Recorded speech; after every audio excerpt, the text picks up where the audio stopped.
Всем доброго дня. Сегодня немного нарушим традиции.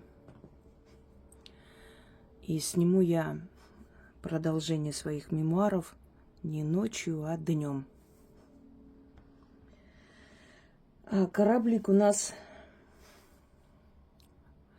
как фоновые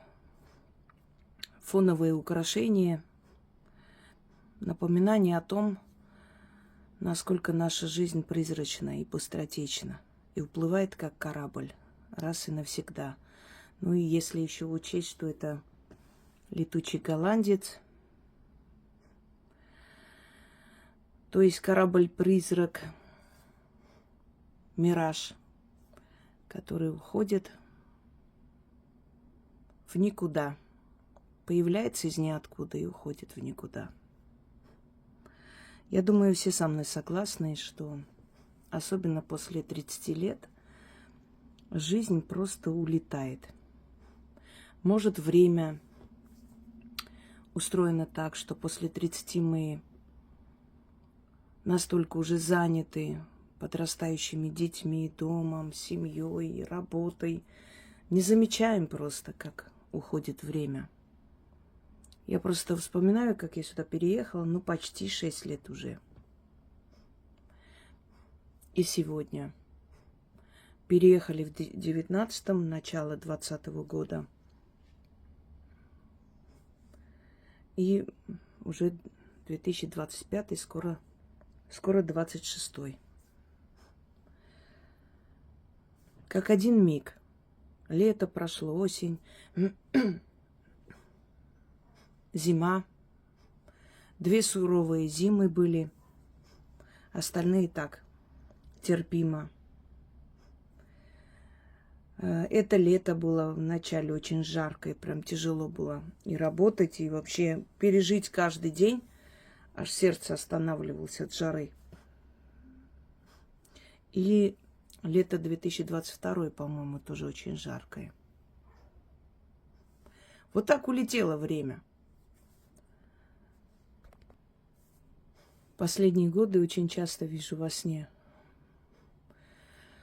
своих предков, наш дом детства. Очень часто. И поэтому обновляется в памяти это все. Приходят эти лица. Хочу оживить их вновь по новой. В нашей памяти, в моей памяти, в памяти тех, кто их знал. Но из моих зрителей, конечно, никто не знает, но если только смотрят мои одноклассники, узнают кого-то. Ну и родственники некоторые, да, узнают. А так они останутся в памяти человечества такими, какими я их напомню.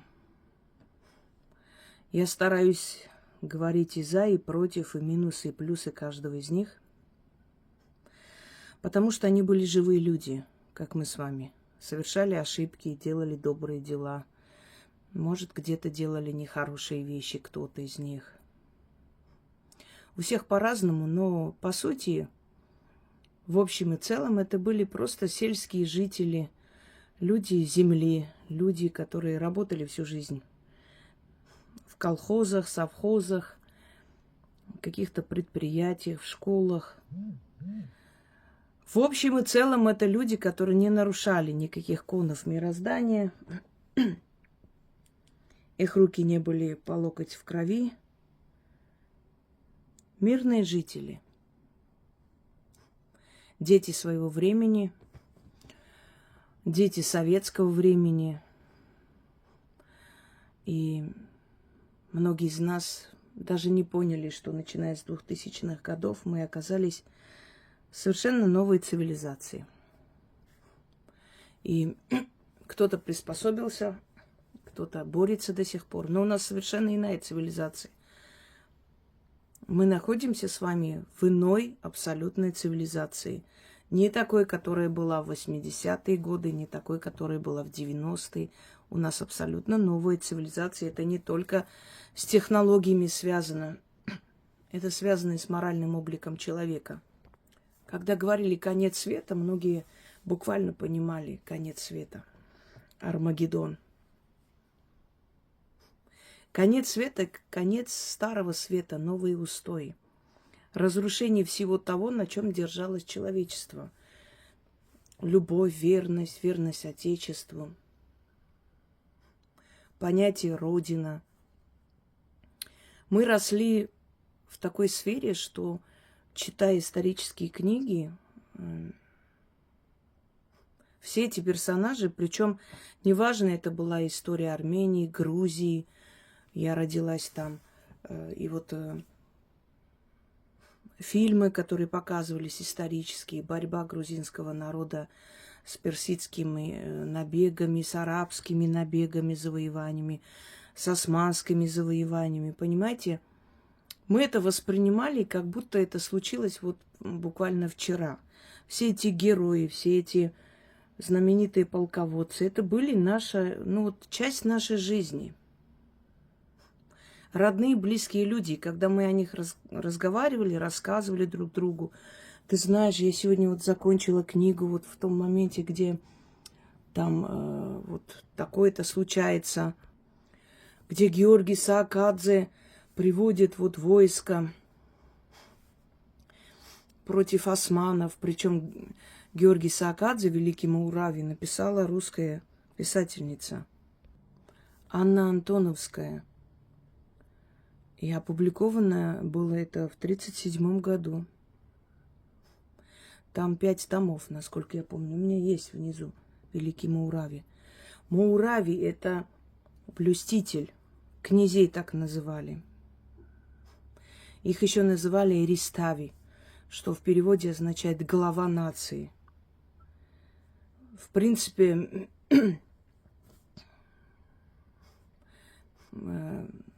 понятно, почему их так называли. У армян они были нахарары.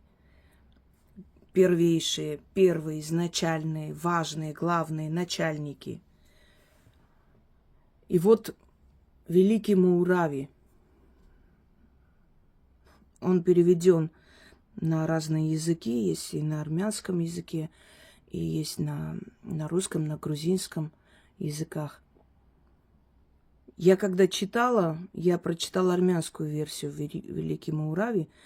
Вы знаете, вот это причем неофициальный перевод, это сделали, то есть в частный какой-то, в советское время сделали частный перевод.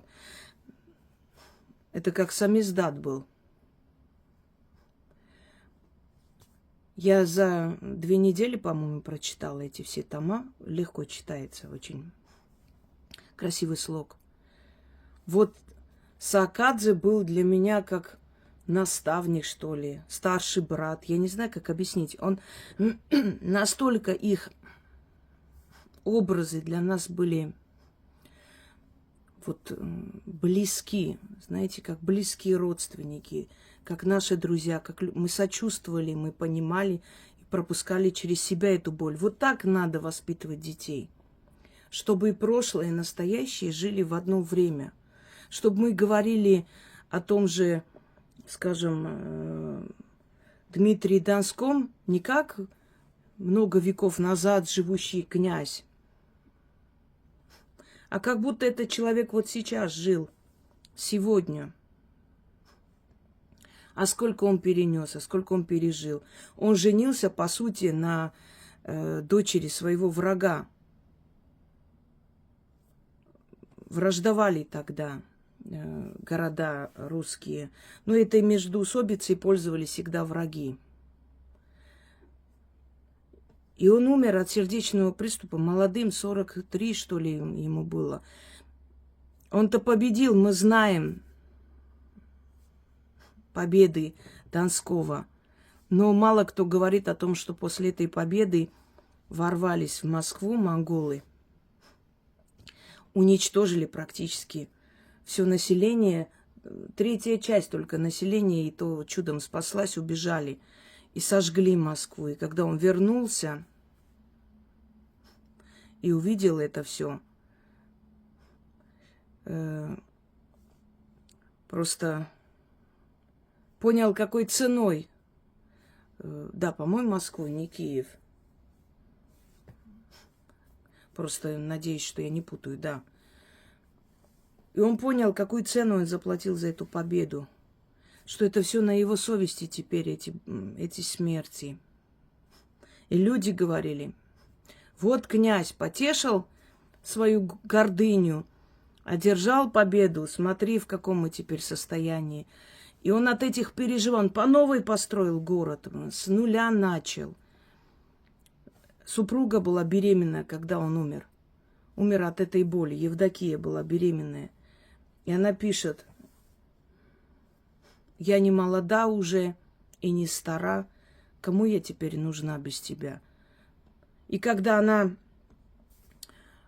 ходила вся полная, такая красивая, и начали подозревать ее в любовных связях, даже в том, что она беременна, один из сыновей посмел сказать матери в лицо, что ты, видимо, понесешь скоро от другого человека, и она закрыла дверь и позвала детей, и начала раздеваться.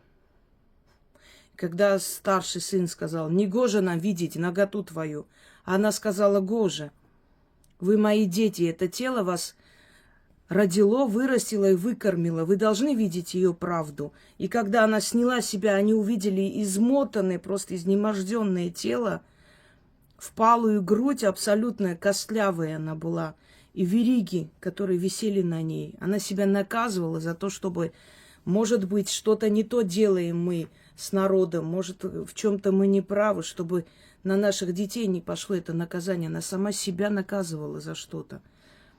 И сын упал на колени, начал целовать ей руку и плакать, и просить прощения. Понимаете? И тогда княгиня говорит, никогда не верьте сплетни людей. Никогда. Я к тому, что вот так воспитывают поколение, чтобы княгиня Евдокия, например, стала для живущих сейчас детей примером, да, верности, достойного поведения, чтобы они о ней говорили как не о прошедшем, а как будто это вот наша княгиня, она вот такая была. Только что, вчера она жила еще здесь. Потому что время, это у нас только время, друзья мои. Вот, например, чтобы добраться до ближайшей звезды, которая, по-моему, Альфа Центавра какая-то, не помню по счету, она от нас на 4 или 5 световых лет. Но чтобы туда добраться, нужно иметь корабль, который будет лететь со скоростью света. Это во-первых. Во-вторых, чем дальше мы от Земли, тем по-другому там протекает время. Там каждый день, вот чем отдаляемся подальше от нашей Земли, уже переходим вот эту границу. Это мы еще до Луны добрались, она здесь рядом. А вот если мы дальше идем, это нужно, чтобы у человека было 1000 лет жизни, и чтобы он понимал, что это может быть билет в один конец, он может обратно не вернуться. А если вернется глубоким стариком, вот вы отойдете от этой вот ауры Земли, и каждый ваш день будет как за 2 года, за 3 года. Представляете, вы за 10-15 дней превратитесь в стариков. Вот до такой степени время в других измерениях по-разному протекает. То есть это мы, вот у нас вот такое понятие времени, а его не существует. Так что сегодня мы живем, и в одном измерении с нами жили эти люди, можно сказать. Мы время только, знаете, как распознаем? По тем изменениям, которые цивилизация привнесла. Телефоны, айфоны и прочее, прочее. И то мы не придумали. Если вы посмотрите мою лекцию, как гибли цивилизации, вы поймете, мы не придумали ничего нового. Мы воссоздаем в голове, у нас в мозгу. Эта программа осталась из других цивилизаций. И мы по новой воссоздаем. Вы не видите, каждый день новые модели. Каждый год новые модели, какие-то новые функции, нововведения. Мы скоро дойдем до того, что пальцами будем экраны просто рисовать в воздухе и видеть своих родных и близких, может быть и мертвых, может быть и ушедших. Все возможно, мы к этому двигаемся. Единственное, мы теряем духовность. Это страшно. Мы живем в комфорте, у нас все есть, но духовность мы теряем. Нет любви, нет ощущения счастья у человека больше, нету. Он несчастлив, он не чувствует счастья ни от чего. Нам покупали вещи, мы были счастливы. Нашего счастья хватало на полгода от новых туфлей. Сейчас есть много, сейчас у всех по сотне туфлей, всего, что хочешь, но нету счастья, ощущений, ни от материальных ценностей, ни от любви, ни от телесных утех, ни от чего нету счастья. Отняли у нас вот это, понимаете, мы заплатили ощущением счастья за все эти блага цивилизации. Дальше куда мы катимся, неизвестно. Обнулим мы свою цивилизацию, уничтожим по новой, начнем. Как это было сделано уже 6 раз до нас. Мы же то ли 6-я, то ли 7-я по счету цивилизация. Я всегда говорила, представьте, вы несколько миллионов лет назад люди сидели в кафе, в кинотеатрах. Верите в это? Да, это реально, это существовало. И не с нуля мы начали свою цивилизацию, а просто переход с одного на другой. И человек создан как кукла. Мы чиним себя, понимаете? Мы идем, у нас вырезают ненужное, зашивают, мы по новой живем. Мы созданы, мы младшие из семейства богов, из таких созданий изначальных. Мы от них взятая генетика, которой мы искусственно созданы, выведены искусственная порода, как собак выводят искусственно из разных пород. Более мощных, вот делают маленьких. То же самое цивилизация. А те, которые были созданы, те по образу и подобию богов, они до нас жили и ушли, их нету. А где они сейчас? Есть ли их частица в разных цивилизациях? Есть такая версия, что они ушли, а нас оставили здесь как подопытных кроликов, смотрят на нас и делают выводы и анализы. И это очень глубокая тема, понимаете? Это нам кажется, что мы достигли всего. И часто говорят люди, мы самая передовая цивилизация. Вот, если посмотреть со времен пещерных времен, потом исторический период, средние века, позднее средневековье, медицина была в ужасном состоянии, люди умирали там от всяких различных болезней, там миллионами в год и так далее. Мы достигли всего. Нет, это смешно. Были цивилизации мощнее, сильнее, чем мы с вами. И исчезли. Вот в чем дело. А почему исчезли? Потому что чем больше благ на этой земле, тем глупее становится человек. Ему ничего не надо. Ему не надо в голове считать. Калькулятор есть, телефон есть. Ему не надо ни о чем думать. Вон за тебя подумает. Ему не надо ничего. Сейчас детям говорю, вы читаете книгу? А зачем читать? Посмотрели краткое содержание. Понимаете, маленький текст, читали быстренько. Или «Война и мир». Я говорю, хорошо, книгу не можете, не хотите читать. Ну, включите, посмотрите наш советский фильм «Война и мир». Это же шедевр, замечательный фильм. Да ну, там посмотрели короткое содержание. Элен вышла замуж за Пьера Безухова за деньги. Потом они разошлись. Вот это вот так. Наташа изменила Балконскому. Он ее бросил. А потом к концу жизни все-таки простил. Он ее любил, она его любила. И вот пошло-поехало вот эта вот ерунда. Я говорю, вы же не поняли ничего, не прочувствовали. Что означало, Наполеон заходит, а Москва пустая. Вы пустую Москву можете представить, ребята? Пустой город, представляете? А как пустой? Никого не было. Никого не было, никого. Просто ветер гуляет. Ушли, все ушли. Это как нужно любить свою родину, чтобы все бросить, уйти ради того, чтобы таким образом потом спасти ее. Чтобы лишить Наполеона возможностей всех, когда в конце, значит, Кутузов говорит, а кто их просил сюда прийти? Пришли, а вот мордой и в говно. И все смеются. Я говорю, вы понимаете? И они начали смотреть, когда я преподавала, они начали смотреть этот фильм, когда я им объяснила, зачем это надо посмотреть хотя бы. Я не говорю, что читать, смотрите хотя бы режиссерскую настоящую работу. Посмотрели, пришли, сказали, что плакали, смотрели. Родители мне сказали, вы представляете, он посмотрел, уж прямо зарыдал, как наш город весь пустой. Вот такой был город, вот такие времена мы прошли, можете понять, дети. Чтобы любить свою родину, дети должны понимать, они должны знать историю, знать, что любить. Люди, мы говорим, любите родину, любите страну, вы такие-сяки. А что любить-то? Они не знают, что любить. Что любить? Вот ты любишь родину? Ну да. А что ты любишь? Не знаю, вот люблю просто и все. А если завтра там твоя родина, например, решит что-то такое запретить, что тебе нравится, что ты сделал? Ну, не знаю, мне это не хотелось бы. А где там любовь тогда? Ну, я же люблю ее, я же не ухожу никуда. Спрашиваешь, а ты знаешь вообще кого-нибудь из выдающихся людей, живущих на твоей родине? Ну, первым делом кто приходит? Петр Великий. Ну, Петр Великий. А что он сделал для нашей страны?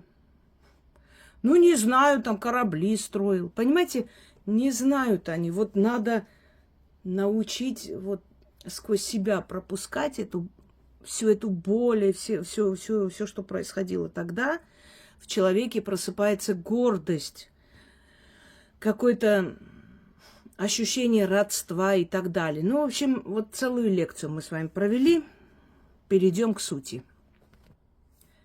Если уж пойти так по соседям, то следующие соседи, которые были у нас после той самой знаменитой Элки, я хотела примерно вам сказать ее образ какой. Я хоть и сказала, что это из сериала «Клон», вот это Донна Жура, ее манеры. Но вот если по лицу сказать, как она выглядела, эта женщина, Мордюкова, только посветлее и с голубыми глазами. Вот один в один. И повадки, и роли, естественно. Роли вот эти вот. Хороший ты мужик, но не орел. Вот что-то в этом роде. Следующий, кто приходил по соседству, это наша, когда-то была директором школы, Мария.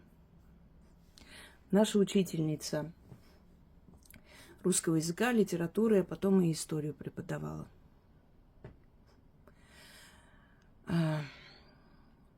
Она была старше своего мужа, Сергея, лет на 10-15 почти. Образованная женщина, продвинутая, была из нашего района. Ее взяли замуж чисто из меркантильных интересов. Работала в школе, получала зарплату. Тогда учителя хорошую зарплату получали. А он был молодой. Познакомили их. Потом у них там началась любовь. Он действительно очень преданно свою жену любил. Ну и она, скажем так, была такая хозяйственная женщина. Построила этот дом. Большой сделала, улучшила, то есть их дом. Потом ездила там везде, то есть родила детей, воспитала детей нормальных таких тоже по своей, как она была учительница, по себе воспитала своих детей, не просто там крестьян и сельских жителей, а вот уже людей такой, знаете, сельской интеллигенции. Ее дочь Мира была одноклассницей моей мамы и моя учительница, она мне преподавала. Я ее очень любила и все время, значит, подражала ее почерку и испортила себе почерк. Она была блондинка, что для нас непривычно. Светлая была, потом красилась. Естественно, более подчеркивала. Ну, такая вот порода красивых людей. Мария была такая маленькая. У нас сохранилось вот это обращение к учителям товарищ. Товарищ Мария, товарищ Светлана. Так мы обращались, да. Советское вот это обращение. Товарищ Саркисян, товарищ Попьян, товарищ Светлана.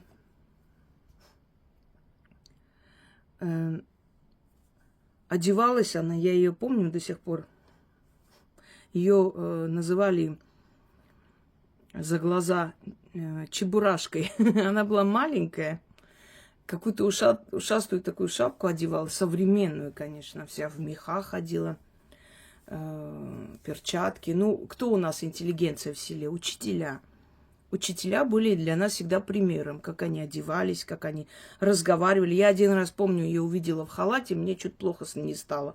Чтобы я учительницу видела в халате, в сельской обстановке, но это для меня было просто убийственно. Они же для нас были полубоги. Когда мы их видели, мы старались не попадаться им на глаза. По улице шли, покорно, значит, здоровались и шли дальше. Учителя были, ну, просто высшая каста, и к ним было очень беспрекословное уважение и почитание. И чтобы чтобы пришли к учителю, накричали, что вы там моего сына обидели, или что вы, о чем вообще? Никогда в жизни такого не было и быть не могло. Это нас наказывали, если учитель там сказал, что мы там как-то себя не так повели. Это было страшное дело, потому что нам всегда говорили, учитель неправду не скажет. Все, они даже слушать не хотели. Поэтому советские учителя были защищены, конечно, от и до. И вот она в этой маленькой шапочке, она маленькая, 1,50 м, наверное, вот такая масюсенькая была, Мария. Преподавала нам литературу, язык. Потом у нас пришла товарищ Папьян, строгая учительница просто. Она говорила, я ночью, если я вас разбужу посреди ночи, вы должны мне таблицу всю сказать. Очень строгая, вообще бескомпромиссная. Ее предмет мы знали просто наизусть. Между прочим, хочу сказать. И спасибо ей большое. Я ей очень благодарна. Она очень многое нам дала. И вот Мария в этой шубе, такая масюсенькая, ходила, и ее называли чебурашкой. Ушки такие какие-то так одевала. Голос был немножко писклявый, но она была очень ухоженная женщина. Я не скажу, что она была красавица. Ну, миловидная и очень ухоженная женщина. Все у нее всегда ногти накрашены, все такое. Вот преподавала. И она всегда мне говорила, объясни первый урок. То есть новый урок. Новый урок я объясняла. Ей было лень или что. Но и она знала, что я историю знаю хорошо. Просто говорила, можешь новый урок объяснить? Я говорю, хорошо. Вот я шла и, значит, полностью объясняла новый урок. И она все время говорила, ставила и моей сестре 5, потому что моя сестра, она не любила особо читать, скажем так, честно говоря. Но она очень трудолюбивый человек, и она всегда была готова к урокам. Я была лентяйка в этом отношении. Я не сидела долго, но я была очень способна и на лету схватывала просто. Вот все, что говорили, объясняли, я просто в голове вот где-то у меня это все записывалось. На следующий день просто могла выдать это наизусть обратно. И мне все время дома сестра высказывала недовольство. Как она достала это, Мария! Все время ставит мне 5 и говорит, я тебе, конечно, ставлю 5 за старание, но все-таки ты не можешь знать, как твоя сестра. Это ее бесило. Ну, не называли мы так вот такими обидными словами учителей, но она все время говорила, чтобы она провалилась. Это Мария вечно, обязательно должна сверху припечатать. Ты, конечно, на 5 мне ответила, но все равно у тебя таких знаний нет. Когда она ушла на пенсию, она завела там целое хозяйство, у нее как-то так прям к крестьянскому труду любовь проснулась. Она в жизни не выходила в огород, там муж работал и свекровь. Никогда. Но когда она осталась одна, она стала уже полноправной хозяйкой, свекрови не стала. Они с мужем были, она завела коров, коз, индюков, что-то она прям вообще разошлась. Она была хорошей учительницей, невзирая на ее минусы какие-то в жизни. Не знаю, какое у него там прошлое было, какой-то, ну, сельскому народу не угодишь. Вот, тем более большая разница в возрасте с мужем. Без разницы. Как человек, как учитель, она мне запомнилась как замечательный учитель. И вечная ей память. Она к концу своей жизни сошла с ума, к сожалению. Ходила вся какая-то... Ну, в общем, делала под себя, и никого не было рядом. Дети где-то все в других местах. Потом, правда, дочь приезжала, ухаживала за ней. Ну, это тяжело с таким человеком, когда человек безумен. И были как раз 90-е, некуда было определить таких людей. Приходилось вот так дома ее держать. Она ничего не делала. Она была безобидная, просто ходила в этих вот обносках. Не понимала, что ей купаться надо. Ну, вот так вот. И я помню, моя тетка, которая была ее учительницей, ученицей тоже, Диана, она пришла к ней, обняла, целует, и моя бабушка: ой, что ты ее целуешь, эту вот немытую тоже. И она как заплакала: ты не понимаешь, это моя учительница, я ее очень люблю, мне так жалко ее видеть в таком состоянии, мне тоже было очень жаль. Правда. Тяжелое впечатление, знаете, когда перед твоими глазами, ну, теряет разум человек, которого ты считала просто вот каким-то божеством, и мы смотрели, как она одевалась, как она разговаривала, перенимали ее манеры нашей учительницы любимой, и она вот в таком, ну вот, в таком состоянии, собственно, она и умерла. Ни за что ее никто не наказывал, ничего она плохого никому не сделала. Была обыкновенная сноха, обыкновенная свекровь, как и все. Может, у нее были какие-то свои недочеты, минусы в жизни, но она не сделала ничего такого, за что ее должны были так наказать. Ну, обезумела. Говорят, что у них в роду, у них там и бабушка такая же была. Ну, видимо, это генетически просто передается, вот и все. Ее свекровь, ее назвали Гого. В переводе с грузинского девушка, девочка, барыня, барышня, вот как-то так, обращение к девушке. Она была грузинка, имя было Варсеник. Как ни странно, армянское имя. Тогда не было такой прям вражды и, скажем так, неприязни между армянами и грузинами. Многие называли армянскими и грузинскими именами, женились между собой. Да и сейчас есть. Нормальные люди сейчас остались. Варсеник переводится как красивовласая. Вот так вот можно перевести. С красивыми волосами. В общем, вот поскольку волосы считались честью женщины, бесчестных гулящих женщин брили наголо, стригли волосы прилюдно, лишали их защиты, волосы — защита женщины. Даже есть такое проклятие или там порицание: стриженная ты, то есть бесчестная ты. Варсеник вышла замуж изначально за нашего сельчанина, односельчанина, его звали Арменак.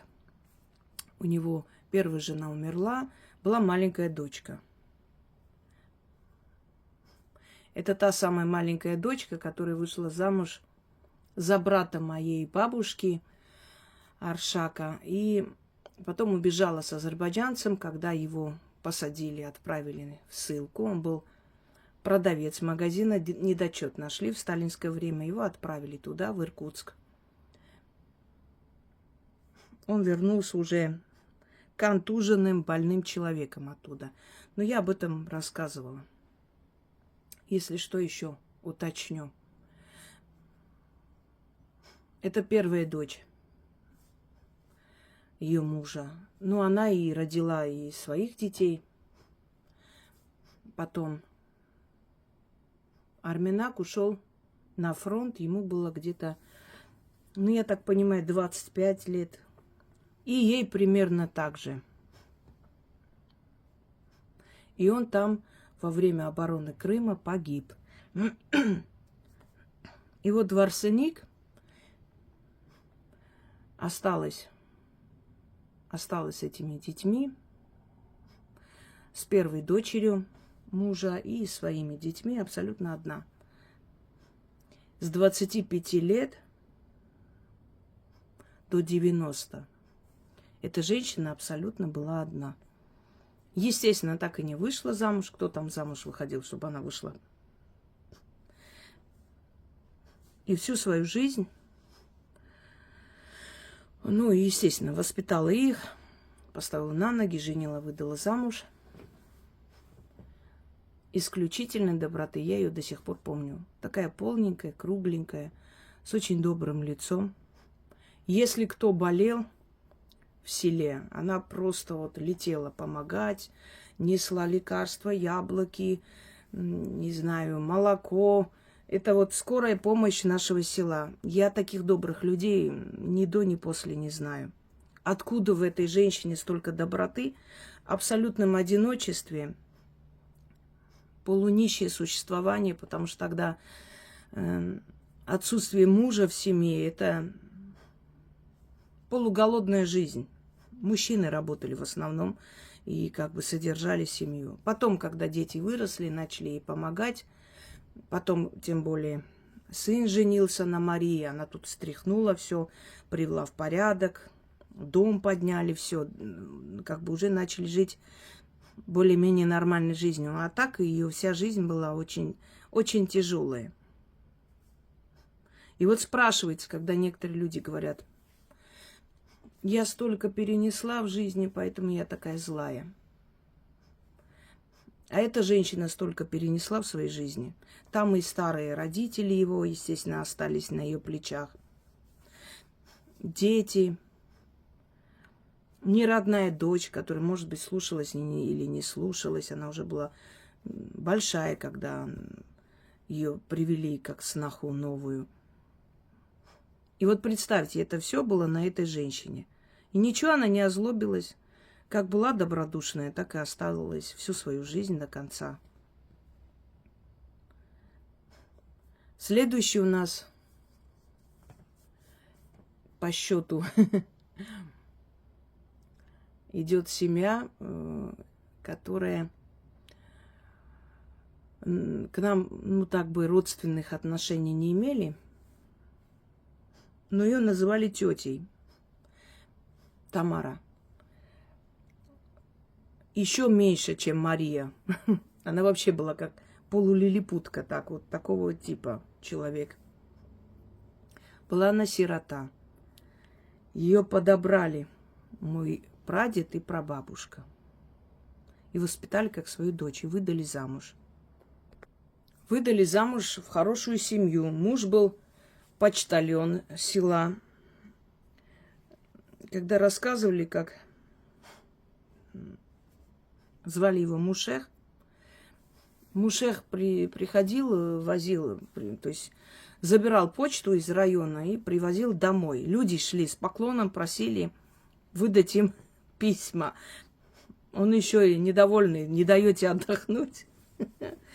Сами поищите в сумке, найдите свое письмо. Вот такой был у нас почтальон, ее муж. Во время войны он тоже воевал. Приходят к ним цыганки гадать. Она, естественно, не знает русского языка. Те говорят по-русски через переводчиков. И она говорит, мол, что там скажут про нашего-то, кто воюет, может, что-то скажут. И цыганка, видимо, догадавшись, что это про мужа идет речь, она спросила: муж? Ой, слушай, говорит, дайте ей 2 хлеба вместо одной. Она его имя даже назвала. Мушех. Такая вот история осталась в селе. Да, родила детей, вырастила этих детей. Семья была сытая, хорошая. Ее выдали в хорошую семью замуж. Мой дед прадед поспешил выдать ее замуж. Говорит, он болел, и он очень хотел увидеть ее замужем. Он хотел, чтобы у Тамар была своя семья, чтобы она была счастлива. Любили ее как свою дочь. Ее старший сын Звали этого мальчика Вареш. Он родился больным. Ну, таким своеобразным. Я не могу сейчас сказать о его болезни. Ну, собственно говоря, не очень понимал. Я так понимаю, умственно отсталый родился. И когда ему было где-то 16, что ли, или 17 лет, она его повезла в Тбилиси. И этот мальчик пропал. Она сказала, что он куда-то ушел, и она, мол, искала, не нашла. Ну, в то время особо никто и не искал. Это были послевоенные годы, люди полуголодные. Не до этого всего было. Ну, пропал и пропал. Может, что-то с ним случилось. Потом муж ее признался, что она сказала, что она его толкнула в реку со скалы. И поэтому его не стало. То есть она избавилась от больного ребенка таким образом. 16-летним мальчиком повезла его туда и абсолютно хладнокровно толкнула его со скалы в реку. Живой он остался или нет, ее не интересовало. Она толкнула и вернулась. И моя бабушка, прабабушка, когда узнала об этом, она перестала с ней общаться. Пошла с ней на нее войной. Сначала сказала: тварь такая, когда ты своего ребенка в спину толкнула, он не крикнул: мамочка, помоги. Не сказал, не обратился к тебе. Зачем ты это сделала? Отдала бы его мне, если он тебе был не нужен. Кинулась, она ее избила. Ну, в общем, и эту историю, не стали ходить, ничего писать, потому что все-таки у нее еще есть дети. Но сельчане ей это не простили. И всегда при случае ей говорили: ты убийца, ты убила собственного ребенка, ты не человек. Ты не можешь любить никого из этих детей, если ты убила своего ребенка. Потом с другим сыном, Юрой, у них тоже испортились отношения к концу жизни очень сильно. Он тоже это напоминал. Потом Тамар ударилась в религию. Читала Библию, там ходила на какие-то собрания. Наверное, хотела замолить грех. И однажды пришли из Тбилиси, там люди, в общем, сидят, говорят о Боге, разговаривают. Очень такое обсуждение, спор идет между сельчанами, и кто-то говорит: а вот что вы скажете, если человек, например, своего ребенка, подростка уже, убила вот так вот таким образом, а теперь стала резко верующая. И вот один из них сказал: если человек раскаялся, и Бог увидел это раскаяние, он, конечно, прощает, там, туда-сюда, и говорит: этот дед, там, соседский наш, он говорит этому мужику: а давай я тебя сейчас поведу со скалы, толкну в реку, а потом очень сильно покаюсь, Бог меня простит. Этот парень побледнел весь. Наверное, он действительно поверил, что так и будет. Но если так подумать по логике вещей, я считаю, что женщина, которая не любит одного своего ребенка, то есть она, извиняюсь, она не способна любить никого из этих детей. Не способна. Невозможно одного не любить и других любить. По-разному любят. Кого-то жалеют. Он болен или у него проблемная жизнь. Всегда жалеют того ребенка, который нуждается в твоей помощи больше. Но любят всех. Не одинаково. Одинаковой любви нет. Либо любят, либо нет. Либо один ребенок более выгодный, ему показывают эту любовь, но не любят. Потому что невозможно одного ребенка не любить, когда достает ребенок своим поведением, когда он взрослый, и мать постоянно по милициям, полициям из-за его поведения ходит, она может сказать: вот хоть бы не стало его, один раз поплачу и забуду, как мне это надоело. Она может в сердцах это выговорить. Но это не говорит о том, что она этого хочет. Она может сказать все, что угодно от злости. Но она же все равно идет за ним. Она все равно ездит за ним по этим зонам.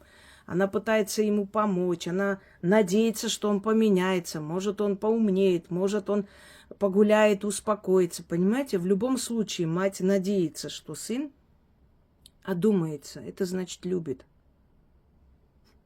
А когда мать одного ребенка, который болен, ущербен, толкает, кидает в реку со скалы и возвращается спокойно, говоря о том, что, он был сумасшедший, он не в себе был, он не понимал ничего.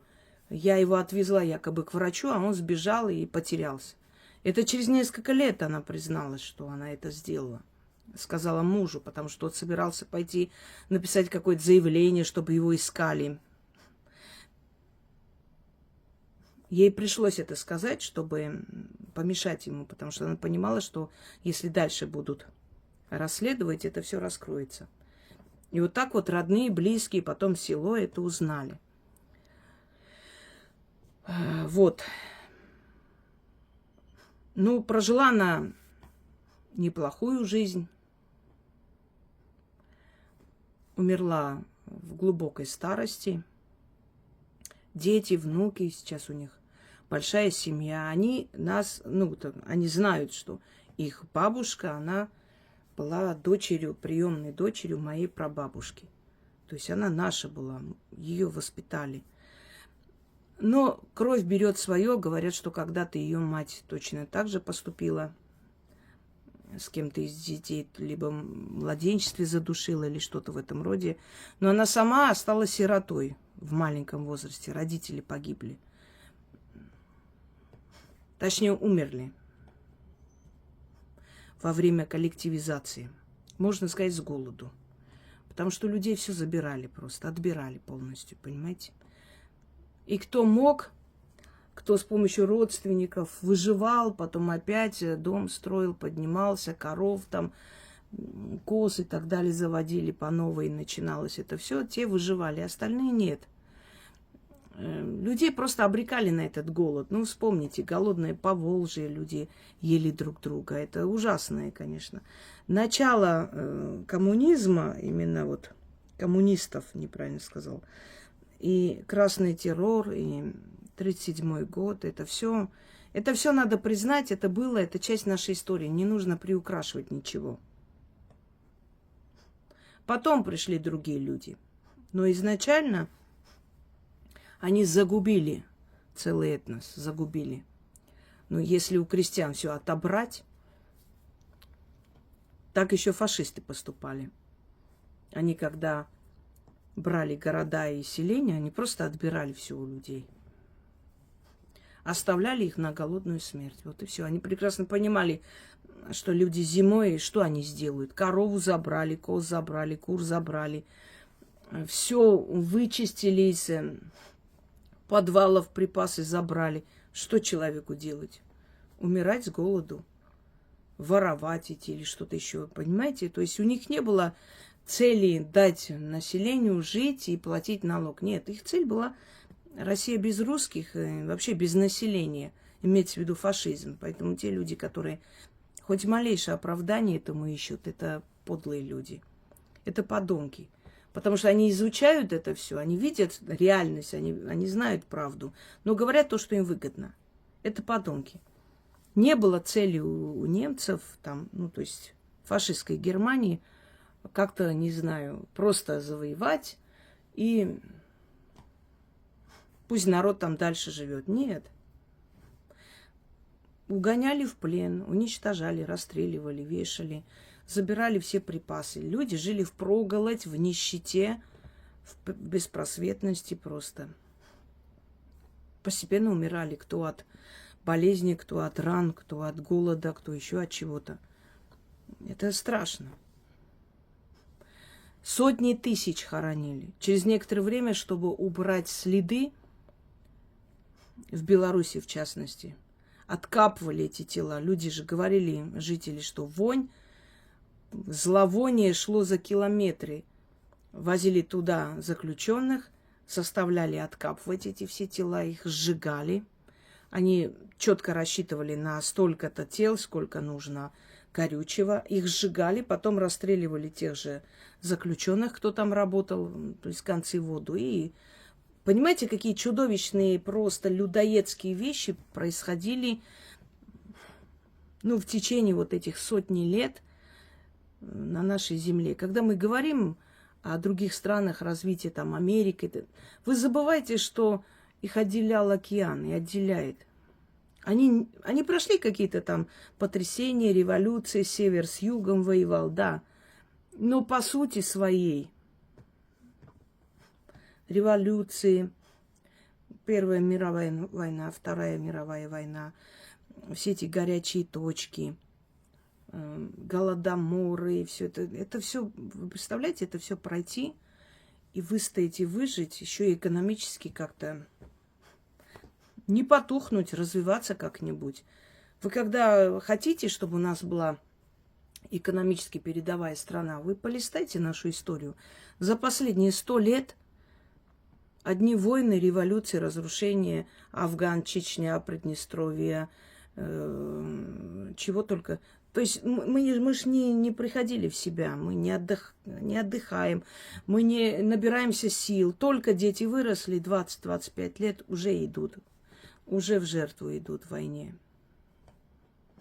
Откуда мы можем... Это еще чудо чудесное, что мы при всем этом вообще есть, понимаете? Существуем еще, и живем, и боремся. Ни одна западная цивилизация не выдержала бы этого всего. Никогда в жизни. Их комфорту чуть-чуть касаются, они уже с ума сходят. А мы как жили? Одни 90-е чего стоят? И эти куртки, какой ужас, дермантиновые, которые на морозе просто дубели и становились квадратные. Но это было очень круто. Я до сих пор... Мне кажется, у нас в подвале где-то валяется. До сих пор помню эту коричневую куртку. Крутые куртки, вы о чем? Сейчас дети не понимают этого. Что мы были счастливы просто. Наши эти фотографии смотрят. Какие ужасные... Это что? Я говорю, ребята, нам было запрещено. Советский Союз нас всех равнял. Все одинаково ходили, одинаковые халаты, одинаковые прически. Когда... разрешили что-то, яркость вошла в нашу жизнь, яркие помады, яркие тени, яркие краски волос. У меня тетка, наверное, перепробовала все цвета радуги, которые есть. Все бордовые, там с ума сходили, все там, потому что не хватало нам яркости. Когда это разрешили, мы вот во все эти яркие пустились. Это турецкая дешевая косметика, сыпучие вот эти тени. Жуткие, от них потом раздражение кожи было. Вот эти румяны, эти помады. Я сейчас смотрю на эти фотографии. Мне там как будто 50 лет. Мы это красились, это было невозможно. Но... Ну, попробуй собаку держи на цепи, а потом отпускай в огород. У тебя гусей и кур не останется. Вот то же самое произошло с нашим народом. Нужно дозированно давать людям свободу. Постепенно, по чуть-чуть. Объясняя, говоря. А у нас тут, понимаете, все нельзя, а потом раз, все можно, делай, что хочешь. И все, и обезумел народ. И где там говорили про Аллаха, все побежали туда, думая, что там вера. А там были тоталитарные секты, понимаете. То же самое. Полный запрет, он очень не полезен, не для детей даже. Дочери все запрещают, потом отпускают. Как у меня бабушка говорила, это как мыша отпустить из клетки, он тут же попадет в лапы кота. Понимаете, ничего нельзя. Запрет, говорить нельзя. Встречаться нельзя, на улицу нельзя, никуда нельзя. А потом какой-то дебил скажет, какая ты красавица, все, и он для тебя весь мир. Потому что опыта общения нет с людьми. И любой дурак может тебе закружить голову. Это очень нехорошо. Это и к народу плохо применять, и в семье. Все должно быть постепенно и дозировано. И вот пришли советские времена. Я помню, когда мы с сестрой собирались поехать туда, к нашим, и говорим, поедем этим сельчанам, значит, этих сельчанок научим краситься. Ага, сейчас тебе. Они сами нас научат, чему хочешь. Идут вот такие вот эти вот огромные серьги. Мы их называли покрышки из белаза. Вот такие огроменные серьги, кольца. Причем все пластмассовые какие-то. Ой, накрашенные до невозможности. Тени, тушь, помада яркая, волосы там уложены как-то. И они с этими мотыгами, значит, чем еще, лопатами, не знаю. В общем, идут в огороды свои, гектары эти все, обрабатывать эту кукурузу. Накрашенные так, как будто на свадьбу собрались. Причем жара, все это стекает. Я думаю, твою мать, что происходит?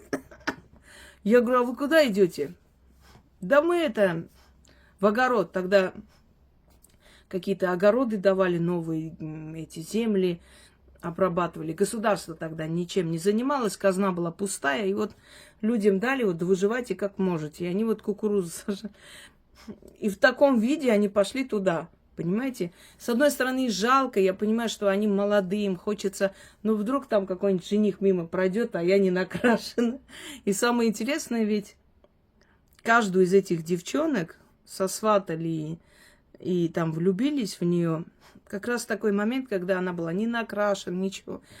Вот домой приехали, там постучались, что-то спрашивают, и она вышла в простом халате, босиком, волосы распущенные. И вот он влюбился и пришел, сватов отправил жениться. Каждый из наших вот одноклассниц там или девочки из нашей школы, все они, у них истории все такие.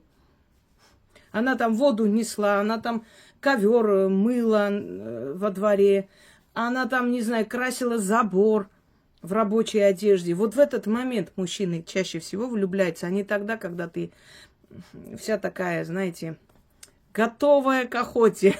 Готовая.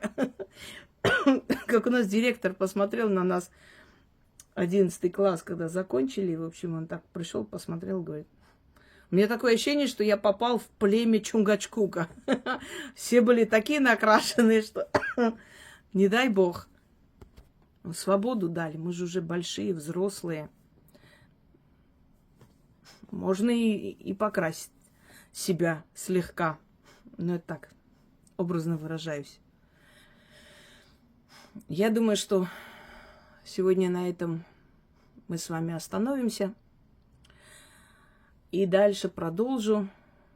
У меня перед глазами все эти места, где я родилась. Вот я с вами говорю и представляю эту дорогу. Как эти дома выглядели. Память, наверное, просто хорошая. Пока хорошая, надо снять и рассказывать, и говорить, чтобы их образы этих людей сохранились в истории. Когда я у бабушки своей как-то спросила, я говорю, а почему надо о человеке говорить правду? Она все время говорила, надо правду говорить, мне все равно, он умер или живой, я скажу, как есть. Я говорю, а зачем надо правду говорить? А если человек уже умер, может, не надо говорить? Она говорит, нет, надо. Потому что от того, что мы скажем, зависит, он в ад попадет или в рай. От того, что мы скажем о нем, и что мы помним о нем, ну, имеется в виду правду, от этого зависит, он в ад попадет или в рай. Вот задумайтесь над этими словами. Что о себе надо такое... Такую память оставить добрую. Мы говорим не о сплетнях, не о желании опорочить, а правду. Что от этого зависит, как там будут судить его. И не надо скрывать. Как римляне говорили, мы одну часть приводим, что об ушедших или хорошо, или ничего, они говорили так, об ушедших или хорошо, или ничего, кроме правды. Потому что, а как так? Где справедливость? Человек сделал, что хотел, ушел, Ну, раз он умер, надо его хвалить, нельзя плохое говорить. Я должна хвалить Тамару за то, что она своего ребенка, подростка и того больного человека, да, уже рожденного больным, вот так бесчеловечно отвела и выкинула со скалы. Хвалить ее просто потому, что она умерла? Или хвалить мачеху моей бабушки, которая убила сначала их бабушку, отравила, а потом травила своих внучек. И еще неизвестно, кого еще травил. Может, и мужа отравил, он раньше умер. Ее надо хвалить, потому что она умерла. Или потому что у нее там, может быть, внуки остались, или дети. Нехорошо им, неприятно об этом слышать. Говорить надо как есть. Отравительница она была убийца. И, конечно же, там ее судят так. И умирала она очень долго и очень непросто. Мучительно она ушла. Ей время давали раскаяться. Раскаяния мы не увидели у этой женщины. Поэтому об ушедших либо хорошо, либо ничего, кроме правды. Желаю всем удачи.